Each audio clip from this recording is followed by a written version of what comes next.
Hello everyone, welcome to study tube. इस video में हम लोग साइंस के उन 40 प्रश्नों को कवर करने जा रहे हैं जो पूछे गए थे आरआरबी टेक्नीशियन ग्रेड 3 के एग्जाम में 30 दिसंबर 2024 को तीसरे शिफ्ट में। और ये वीडियो इस सीरीज का लास्ट वीडियो है, आखिरी वीडियो है। इस वीडियो के साथ ही हम लोग उन सारे ही प्रश्नों को कवर कर लेंगे। देखो, टोटल 23 शिफ्ट हुए थे और एक शिफ्ट में 40 प्रश्न पूछे गए थे, तो इतने प्रश्नों को हम लोगों ने कवर कर लिया है। 40 जो बचे हुए हैं आज के इस वीडियो में कवर कर लेंगे। तो आज के इस वीडियो के बाद ये सारे प्रश्न हमारे कंप्लीट हो जाएंगे, ये पूरा सीरीज हमारा कंप्लीट हो जाएगा, खत्म हो जाएगा। अब इसमें आगे कोई वीडियो नहीं आ रहा है, ठीक। और सारे ही वीडियो का पीडीएफ मैंने ऐप पर अपलोड कर रखा है, तो अगर आप पीडीएफ डाउनलोड करने में इंटरेस्टेड हैं तो आप ऐप से डाउनलोड कर सकते हैं। ऐप का लिंक मिलेगा वीडियो के डिस्क्रिप्शन बॉक्स में। पहला सवाल है, निम्नलिखित में से किस वैज्ञानिक ने स्थिर अनुपात का नियम प्रस्तावित किया? स्थिर अनुपात का नियम ये कहता है कि एक यौगिक में जो भी तत्व होते हैं वो निश्चित द्रव्यमान के अनुपात में होते हैं।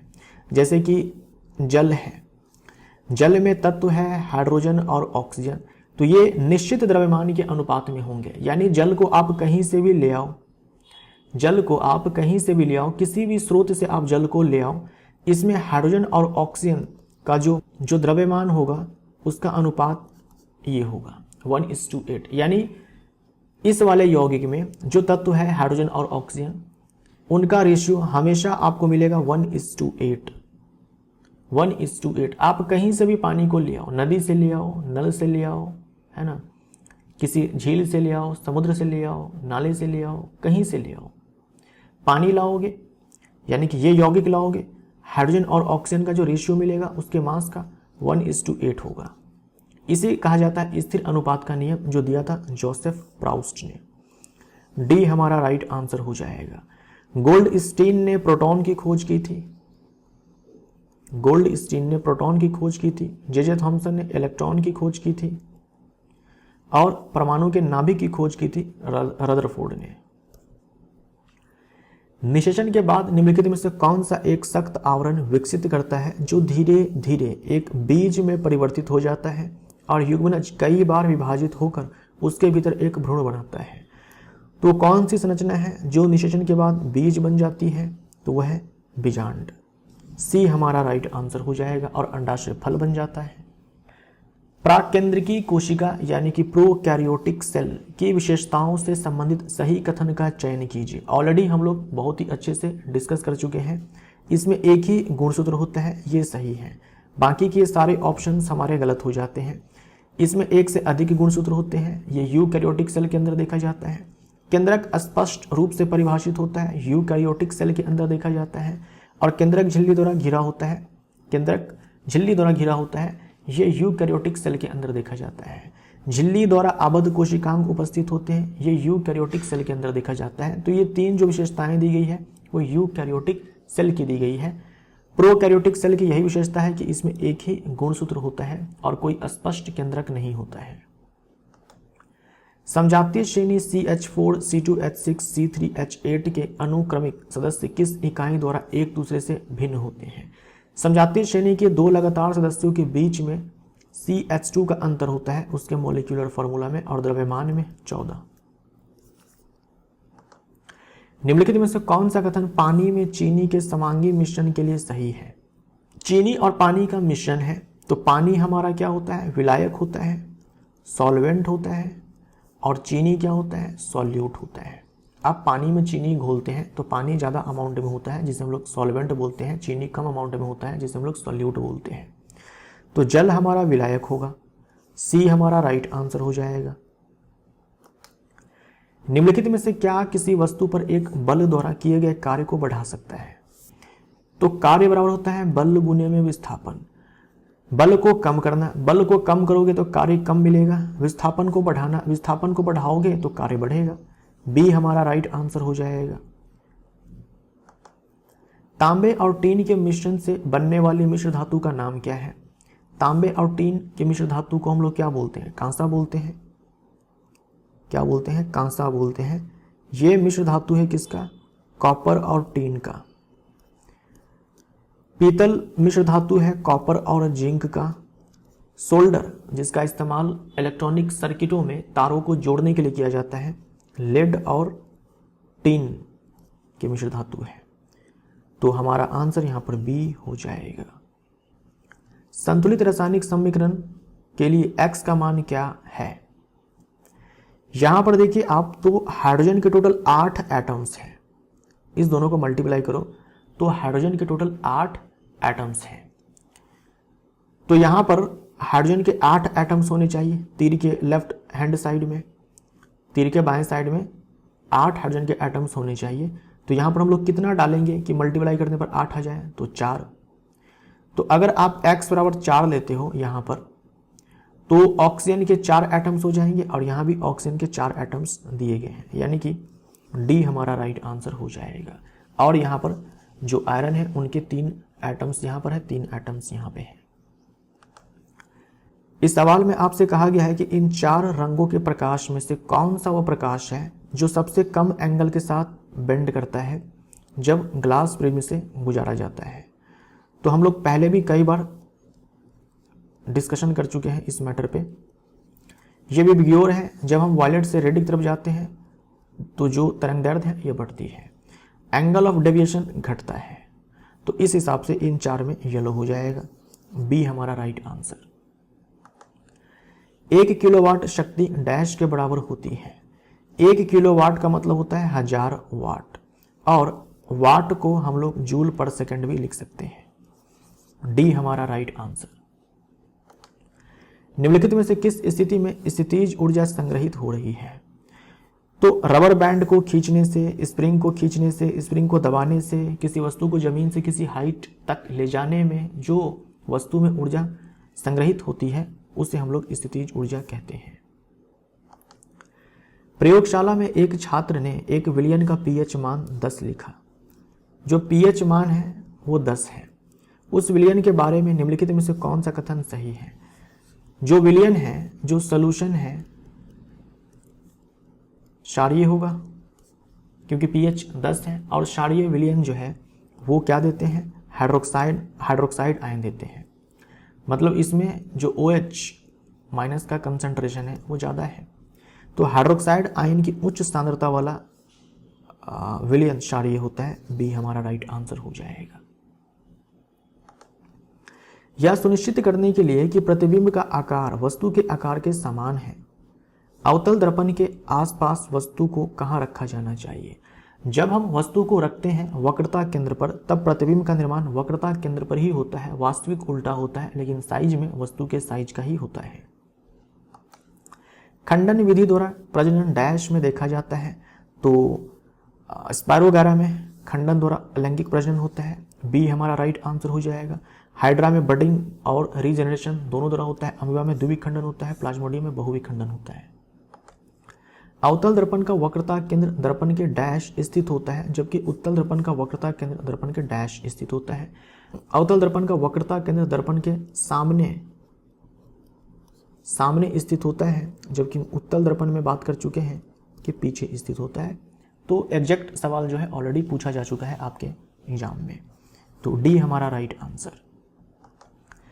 निम्नलिखित में से कौन सा तत्व सामान्यतः अणु नहीं बनाता है और अपने परमाणु रूप में पाया जाता है?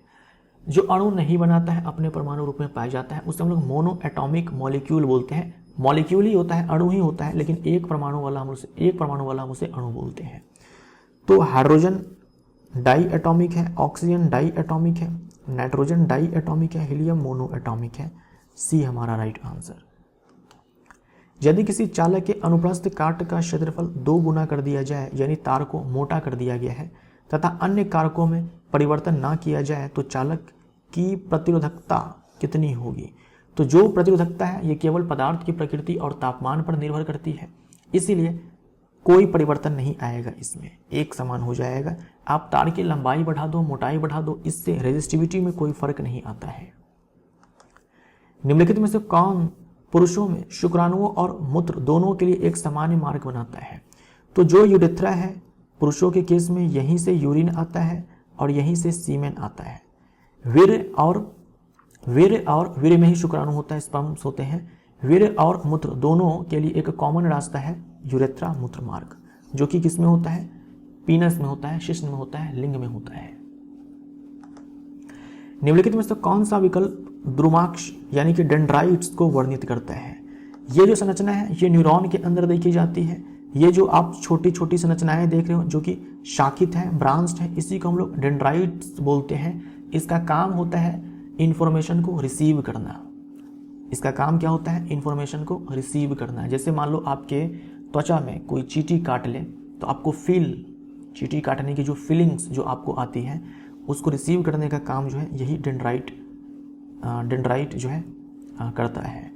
तो छोटा और शाखायुक्त हम लोग बोलेंगे, बी हमारा राइट आंसर। पारदर्शी माध्यम का अपवर्तनांक 1 से ज़्यादा होता है, ऐसा होने का कारण क्या है? तो जो अपवर्तनांक होता है किसी माध्यम का वो हम लोग कैसे निकालते हैं? जो निर्वात में प्रकाश की चाल होती है उसमें हम लोग भाग लगाते हैं, जिस माध्यम का अपवर्तनांक चाहिए उस माध्यम में जो प्रकाश की चाल है उससे। अब ये जो प्रकाश की चाल है निर्वात में जो कि इतनी होती है, इससे ज़्यादा स्पीड किसी भी वस्तु के पास नहीं हो सकती है। इससे ज़्यादा स्पीड जो है किसी भी वस्तु के पास नहीं हो सकती है और किसी भी माध्यम में प्रकाश की चाल इससे ज़्यादा नहीं हो सकती है। यानी जो ये सी है ना, हमेशा इससे माध्यम में जो प्रकाश की चाल है निर्वात के अलावा दूसरे माध्यम में जो प्रकाश की चाल है उससे अधिक ही होने वाली है। तो ये रेशियो बड़ा हो जाएगा ना 1 से, ऊपर वाला मान बड़ा हो जाएगा, नीचे वाला मान छोटा हो जाएगा। तो हम बोलेंगे निर्वात में प्रकाश की चाल जो है पारदर्शी माध्यम में प्रकाश की चाल से अधिक होती है। इसीलिए हमेशा आप देखेंगे कि म्यू का मान जो है 1 से बड़ा ही रहेगा किसी भी माध्यम का। निर्वात को छोड़ दो, किसी भी माध्यम का आप अपवर्तनांक देखेंगे तो 1 से बड़ा आपको मिलेगा। कारण यही है कि प्रकाश की चाल अधिकतम होती है निर्वात में। परिपथ P में, यहां पर काट दो इसको, परिपथ में निवेशित शक्ति P को, है ना, P यहां पर होना चाहिए। परिपथ में वोल्टता V और विद्युत धारा I के सापेक्ष किस प्रकार व्यक्त किया जा सकता है? तो शक्ति के 3 फॉर्मूले आपको रटे होने चाहिए। ये शक्ति के 3 फॉर्मूले होते हैं जो आपको कंठस्थ होने चाहिए। बी हमारा यहाँ पर राइट आंसर। श्रृंखलन शब्द का प्रयोग कार्बन के एक अद्वितीय गुण को परिभाषित करने के लिए किया जाता है। निम्नलिखित में से कौन सा विकल्प श्रृंखलन की सही परिभाषा देता है? तो कार्बन के अन्य परमाणुओं के साथ आबंध बनाने की अद्वितीय क्षमता होती है कार्बन के पास, इसे कार्बन का श्रृंखलन गुण कहा जाता है। पृथ्वी के परितः चंद्रमा की गति किस बल के कारण होती है? तो पृथ्वी के चारों ओर चंद्रमा जो घूम रहा है, गति कर रहा है, सेंट्रीपिटल फोर्स के कारण कर रहा है। और ये सेंट्रीपिटल फोर्स इस वाले केस में पृथ्वी के चारों ओर जो चंद्रमा घूम रहा है इस वाले केस में कौन प्रदान करता है? गुरुत्वाकर्षण बल। गुरुत्वाकर्षण बल। तो ये सेंट्रीपिटल फोर्स कोई अलग प्रकार का फोर्स नहीं है। सेंट्रीपिटल फोर्स जो है अलग अलग केस में अलग अलग हो सकता है। जैसे इस वाले केस में गुरुत्वाकर्षण बल सेंट्रीपिटल फोर्स होता है। ए हमारा राइट आंसर हो जाएगा। निम्नलिखित में से कौन सा विकल्प एल्यूमिनियम में न्यूट्रॉनों की संख्या को दर्शाता है? तो द्रव्यमान संख्या बराबर होता है प्रोटॉन की संख्या प्लस न्यूट्रॉन की संख्या। तो एल्यूमिनियम के केस में द्रव्यमान संख्या है 27, प्रोटॉन संख्या वही होती है जो परमाणु संख्या होती है 13, न्यूट्रॉन की संख्या चाहिए तो 27 में से 13 माइनस करेंगे तो 14 आएगा। निम्नलिखित में से किसे जैविक उत्प्रेरक कहा जाता है? बायो कैटालिस्ट कहा जाता है। एंजाइम को बायो कैटालिस्ट कहा जाता है। सार्वत्रिक गुरुत्वाकर्षण स्थिरांक G का एसआई मात्रक क्या है? तो G का मान होता है 6.67 इंटू 10⁻11। इसका एसआई मात्रक हो जाएगा न्यूटन मीटर स्क्वायर पर kilogram square. Newton metre square पर किलोग्राम स्क्वायर। निम्नलिखित में से कौन सी रासायनिक अभिक्रिया विस्थापन अभिक्रिया दर्शाती है? याद देखो, जिंक ने कॉपर सल्फेट के विलयन से कॉपर को विस्थापित कर दिया तो ये विस्थापन अभिक्रिया है। ये संयोजन अभिक्रिया है। कली चूना और जल के बीच में अभिक्रिया होती है तो भकरा चूना बनता है, संयोजन अभिक्रिया है। ये अपने आप में संयोजन अभिक्रिया है। 2 अभिकारक एक उत्पाद है, एक अभिकारक 2 उत्पाद में टूट गया, ये अपने आप में वियोजन अभिक्रिया है। यदि अस्थि कोशिकाओं के अधात्री में कैल्शियम और फास्फोरस यौगिक पाए जाते हैं, अच्छा कैल्शियम और फास्फोरस यौगिक पाए जाते हैं किसमें? अस्थि कोशिकाओं के मैट्रिक्स में, तो उपास्थि की अधात्री में क्या पाया जाता है? देखो अस्थि उपास्थि ये दोनों के दोनों है संयोजी ऊतक। संयोजी ऊतक कई प्रकार के होते हैं, जिसमें अस्थि है, उपास्थि है। तो अस्थि की जो कोशिकाएं होती हैं उनके मैट्रिक्स में, एक तरह से बोल सकते हो उनका जो साइटोप्लाज्म है, अस्थि कोशिका की जो साइटोप्लाज्म है उसमें कैल्शियम और फास्फोरस के यौगिक होते हैं, जैसे कि कैल्शियम फॉस्फेट। ऐसे ही उपास्थि की जो कोशिकाएं होती हैं, उपास्थि ऊतक की जो कोशिकाएं होती हैं उसका जो मैट्रिक्स होता है, मैट्रिक्स मतलब साइटोप्लाज्म होता है ना, साइटोप्लाज्म को यहाँ पर मैट्रिक्स कहा जा रहा है। इसमें क्या पाया जाता है? तो प्रोटीन और शर्करा। तो ए हमारा राइट आंसर हो जाएगा, उपास्थि यानी कि कार्टिलेज। क्रमशः I1, I2, I3 विद्युत धाराओं वाले 3 प्रतिरोधों R1, R2 और R3 पार्श्व संयोजन के संबंध में निम्नलिखित में से कौन सा विकल्प सही है? 3 प्रतिरोधक हैं, ये पहला प्रतिरोधक, ये दूसरा प्रतिरोधक और ये तीसरा प्रतिरोधक, इन सारे को पैरेलल में लगा दिया। तो हम लोग ऑलरेडी बात कर चुके हैं इसके बारे में कि पार्श्व क्रम में जो विभवांतर होता है वो सभी प्रतिरोधकों के सिराओं के बीच एक समान होता है। अगर मान लीजिए यहाँ पर बैटरी के सिराओं के बीच अगर विभवांतर 6 वोल्ट है तो इस वाले प्रतिरोधक को R1, R2, R3 इसको भी 6 वोल्ट मिलेगा, इसको भी 6 वोल्ट मिलेगा, इसको भी 6 वोल्ट मिलेगा, लेकिन धारा अलग अलग जाएगी। मान लीजिए धारा यहाँ से I चली है, तो धारा यहाँ तक I है, यहाँ तक I है। अब ये धारा बट जाएगी, तीनों में धारा जो है बट जाएगी, अलग अलग जाएगी। अलग अलग प्रतिरोध अगर होगा तो जिसमें प्रतिरोध ज़्यादा होगा धारा उसमें कम जाएगी, जिसमें प्रतिरोध कम होगा उसमें धारा जो है अधिक जाएगी। तो मान लो इसमें धारा I1 गई, इसमें धारा I2 गई, इसमें धारा I3 गई, फिर ये धाराएं जो है यहाँ पर मिल करके निकलेंगे, जुड़ जाएंगे ये I। तो अगर मैं आपसे पूछूं कि ये जो I है, क्या हम इसको I1 plus I2 plus I3 नहीं लिख सकते हैं? लिख सकते हैं ना। ये I1, I2, I3 जो है सब मिल करके ही तो I बनाते हैं। या फिर बोल दो ये जो I है यही तो बटे हैं 3 भाग में। निम्नलिखित में से कौन समांगी मिश्रण का एक उदाहरण नहीं है? तो जल और चीनी का जो घोल होता है, मिश्रण होता है, समांगी मिश्रण है। जल में कॉपर सल्फेट का मिश्रण, कॉपर सल्फेट का जो विलयन होता है ब्लू कलर का होता है, मैं आपको बता चुका हूँ। और नमक पानी का जो घोल होता है वो भी अपने आप में समांगी मिश्रण होता है। ये सब समांगी मिश्रण है, इन सारे को हम लोग विलयन बोल सकते हैं। अब जल में आप लोहे की कील डाल देते हैं तो क्या कोई विलयन बनेगा? नहीं बनेगा।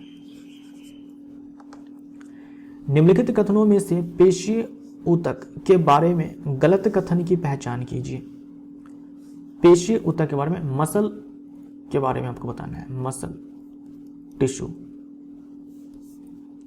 सूक्ष्मदर्शी से देखने पर ऐच्छिक मांसपेशियों पर एक के बाद एक हल्के तथा गहरे रंग की धारियां दिखाई देती है। इस ऐच्छिक पेशी को ना कंकाल पेशी भी आप कह सकते हो। कंकाल पेशी हम लोग उस पेशी को बोलते हैं जो हड्डियों से जुड़ी होती है, सामान्यतः हड्डियों से जुड़ी होती है। जो इसकी कोशिकाएं होती हैं वो ऐसे बेलनकार होती है, ऐसे बेलनकार होती है। जब हम माइक्रोस्कोप में देखते हैं कंकाल पेशी की कोशिकाओं को तो उसमें हमें ऐसे लाइट एंड डार्क बैंड्स नजर आते हैं। ये डार्क बैंड, फिर लाइट बैंड, फिर ये डार्क बैंड, फिर ये लाइट बैंड, फिर ये डार्क बैंड, इस प्रकार से, समझे आप? इस प्रकार से लाइट एंड डार्क बैंड्स नजर आते हैं। इसीलिए हम इसे कंकाल पेशी, हम इस कंकाल पेशी को रेखित पेशी भी कहते हैं, रेखित पेशी भी कहते हैं। ऐसे धारियां नजर आती है माइक्रोस्कोप में देखने के बाद। जब हम कंकाल पेशी की कोशिकाओं को देखते हैं माइक्रोस्कोप में तो ऐसे हल्के और गहरे रंग की धारियां जो है हमें नजर आती है, इसीलिए हम इसे रेखित पेशी भी कहते हैं। और कंकाल पेशी क्यों कहते हैं? क्योंकि हड्डियों से सामान्यतः ये जुड़ी होती है। ऐच्छिक पेशी क्यों कहते हैं? क्योंकि इस वाले पेशी में हम अपनी इच्छा अनुसार गति करवा सकते हैं, जैसे हाथ की पेशी, पैर की पेशी, ये सारी जो ऐच्छिक पेशी हैं। अच्छा, जो कंकाल पेशी की कोशिकाएं होती है ना, उनमें ना आपको एक से अधिक नाभिक देखने को मिलते हैं, एक से अधिक नाभिक देखने को मिलते हैं। तो ये बहुनाभीय होते हैं। ये जो कोशिकाएं होती हैं बहुनाभीय होती हैं। एक से अधिक न्यूक्लियस इनमें पाए जाते हैं, मल्टी न्यूक्लियाई होते हैं ये। और याद रखिएगा, पेशी ऊतक की जो कोशिकाएं होती है वो लंबी होती है, ये फिक्स है, लंबी होती है।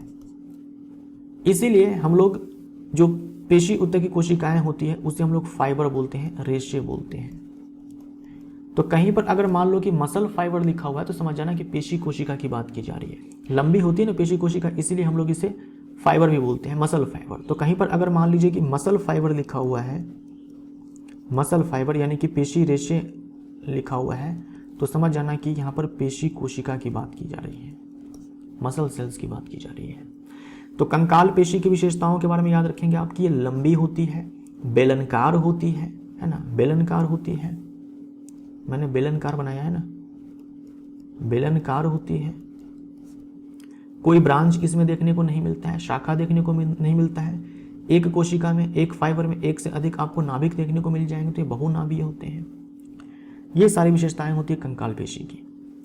मांसपेशियों में विशेष संकुचनशील प्रोटीन मौजूद होता है। अच्छा, पेशियों में संकुचन होता है जिसके कारण हम लोग गति कर पाते हैं, ये बिल्कुल सही है। इस प्रोटीन का चाहो तो आप नाम याद रख सकते हो, एक्टिन प्रोटीन। पूछा तो नहीं जाएगा आपके रेलवे के एग्जाम में, लेकिन आप याद रख लो एक्टिन प्रोटीन और मायोसिन प्रोटीन। ये पूछा गया था आरआरबी जेई 2019 में, आरआरबी जेई सीबीटी 1 2019 में आपसे पूछा गया था कि पेशी में कौन सा प्रोटीन पाया जाता है संकुचन के लिए, एक्टिन प्रोटीन और मायोसिन प्रोटीन। हाथों और पैरों में ऐच्छिक मांसपेशियां होती है। ये जो ऐच्छिक मांसपेशी कंकाल पेशी है, उसी का एग्जाम्पल है हाथ और पैर की पेशी। पेशी ऊतक घनाकार कोशिकाओं से बने होते हैं, नहीं लंबी कोशिकाओं से बने होते हैं, घनाकार नहीं होगा, लंबी कोशिकाओं से बने होते हैं। तो ये डी हमारा राइट आंसर हो जाएगा।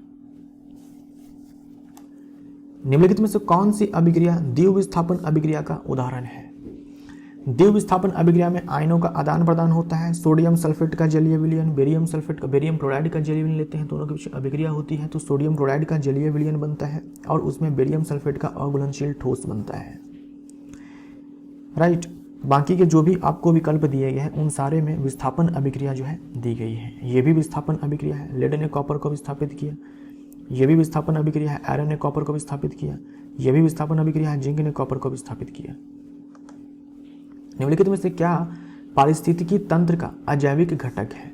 अजैविक घटक में निर्जीव आते हैं, तो देख लो इसमें से कौन निर्जीव नहीं है। तो घास अपने आप में पादप है जो कि सजीव होता है, तो ये जैविक घटक है। इसके बारे में हम लोग क्या बोलेंगे कि ये जैविक घटक है, यानी कि बायोटिक फैक्टर है, बायोटिक कंपोनेंट है। ये अभिक्रिया आपको दी गई है, बताना है इस अभिक्रिया को क्या कहा जाता है। तो जब हम कली चूना और जल के बीच में अभिक्रिया करवाते हैं तो भकरा चूना बनता है। तो दो अभिकारक है, एक उत्पाद है, तो अपने आप में ये संयोजन अभिक्रिया है। लेकिन इस अभिक्रिया में ना ऊष्मा का उत्सर्जन भी होता है, तो संयोजन अभिक्रिया साथ में हम लोग बोलेंगे ऊष्मा क्षेपी अभिक्रिया।